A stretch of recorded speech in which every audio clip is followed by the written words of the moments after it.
ममता की परछाई। सुबह का वक्त था। सूरज की लाल किरणें दिन की शुरुआत कर रही थी। हरे भरे पेड़ों पर पक्षी मीठे सुर में गुनगुना रहे थे। ऐसे खूबसूरत वातावरण में नीलम अनाथ आश्रम के छोटे बच्चों की सेवा कर रही थी। कभी कभार शायद माँ का प्यार भी कम पड़ जाए, लेकिन इस आश्रम में बच्चों को मिलने वाले प्यार में कभी कमी नहीं आती थी। सुबह की कोमल धूप में मात्र 16 साल की पायल सूरज को एकटक निहार रही थी। तभी उतने में उसे एक ख्याल आया। सूरज जैसे ढलता जाता है, वैसे वैसे परछाइयां को पीछे छोड़ता जाता है, और पीछे छूटी हताशा परछाई फिर से उगते सूरज की राह देखते हुए रोती रहती हैं। इस विचार से पायल का मन भर आया और उसे अपनी माँ की याद आ गई। अभी वह अपने मन ही मन में बोलने लगी, माँ, मुझे याद नहीं कि मेरे पापा मुझे छोड़कर कब भगवान के पास चले गए, पर तुम ही मुझे कहती थी ना कि बेटा तू 1 साल की थी, तब तेरे पापा को कैंसर की बीमारी थी। इस वजह से तेरे पापा भगवान के घर चले गए। लेकिन तकदीर की लड़ाई में मैंने हार नहीं मानी। पायल बेटा, मुझे तेरा साथ यह कठिन दुख की लड़ाई जीतनी है। इसलिए मैं तेरी परछाई बनकर तेरे लिए जो हो सके वह करूंगी। वक्त आने पर मैं लोगों के घर काम भी करूंगी, पर तुझे बहुत पढ़ाऊंगी, तुझे बहुत बड़ा आदमी बनवाऊंगी। मैं तेरे पापा के सपने को सच बनाऊंगी।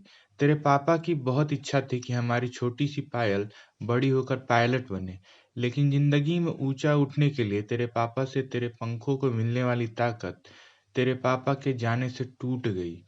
लेकिन माँ, इतने बड़े दुख के रेगिस्तान में मैं सुख की परछाई ढूंढ रही थी। मैं इन पंखों को बल देती माँ। लेकिन क्यों माँ, क्यों? क्यों मेरे पंखों को बल देने से पहले मुझे छोड़कर चली गई? क्यों? पापा की तो पितृ छाया मुझे ना मिल सकी, पर तू तो मेरी परछाई बनकर जी रही थी। फिर क्यों तू तू भी मुझे छोड़कर चली गई? क्यों? लेकिन तेरे जाने से मैं तेरी ममता से जुड़ी रही, तेरे प्यार की परछाई ढूंढते हुए दुख के रेगिस्तान में अकेली रही। अब मेरे पापा के सपनों को साकार करने के लिए मुझे कौन ताकत देगा? बोल ना माँ, बोल। पायल मन ही मन बोल रही थी। तभी उतने में प्यार और ममता से सभी लड़के लड़कियों से बर्ताव करने वाली रीना मैडम ढूंढते ढूंढते पायल को देखने आई और प्यार से बोली, बेटा, क्या हुआ? क्यों रो रही हो? तभी पायल अपने आंसू पोंछते हुए बोली, मैडम, मुझे अपनी माँ की बहुत याद आ रही है। तभी रीना मैडम ने पायल को अपने सीने से लगाया। वह बोली, देखो पायल बेटा, ऐसा नहीं रोते। मुझे पता था तुम्हारी माँ तुम्हारे लिए प्यार और ममता की परछाई थी, लेकिन उसे भी भगवान ने ले लिया। पायल, जिंदगी और मौत किसी के बस में नहीं होती। पायल रीना मैडम की तरफ देखते हुए बोली, मैडम, भगवान भी कितने कठोर दिल के होते हैं ना। जब मैं छोटी थी तब मेरे पापा कैंसर की बीमारी से चले गए, और अभी कोरोना काल में मेरी माँ की बेस्ट फ्रेंड कमला आंटी एक दिन के लिए हमारे घर आई।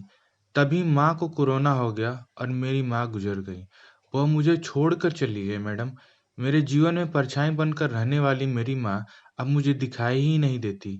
पायल की यह अवस्था देखकर रीना मैडम को बहुत दया आई। मैडम की भी आंखें भर आईं। फिर भी रीना मैडम पायल को दुख भरे स्वर में बोली, देखो पायल बेटा, जिस समय तुम्हारे गांव के सरपंच ने तुम्हें इस आश्रम में लाया था, तब उन्होंने तुम्हारी जिंदगी की पूरी कहानी बताई थी। इसी कारण से मैं तुम्हें अकेले नहीं छोड़ती हूँ, लेकिन इसके आगे मैं तुम्हारी माँ बनकर, तुम्हारी परछाई बनकर जिंदगी जीना चाहती हूँ। ऐसे बोलकर रीना मैडम ने पायल को अपने बाहों में भर लिया और रोने लगी। रीना मैडम को सीने से लगाकर पायल ऐसा लगा कि उसकी माँ खोई हुई परछाई के रूप में, रीना मैडम के रूप में फिर से उसके साथ देने आ गई। यह कहानी आपको कैसा लगा कृपया कमेंट कर ज़रूर बताएं, और अगर पसंद आए तो कृपया शेयर भी करें। चैनल पर नए हैं कृपया चैनल को सब्सक्राइब करें। धन्यवाद।